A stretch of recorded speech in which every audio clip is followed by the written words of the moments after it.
When I think about filmmaking, I can't help but go back to when I made home movies growing up in the late 90s and 2000s. And action. At that time, there was no plan. It was just about having fun, literally making whatever you could with whatever you had.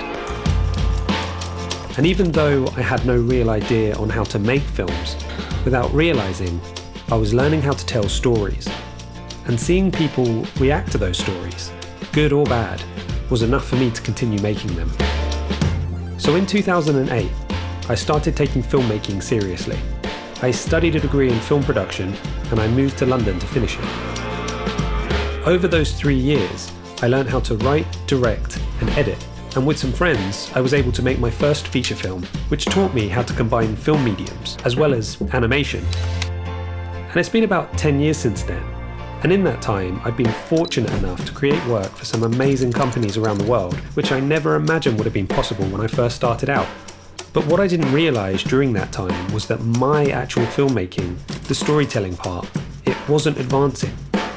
And that's one catch to using your creative experience for a living, is that you can get stuck and forget why you started to begin with. Because telling stories meant something. It was fun, whether it's using real actors or animated ones. So in 2018, I decided to try and get back to my personal storytelling, to get back to experimenting with random ideas, to try and challenge myself in creative ways while embracing the learning curves and not just burying them in a box for another 10 years. I want this channel to be a place where I can showcase that process, a place where I can collaborate and use art and film to build the tools needed to tell powerful and personal stories.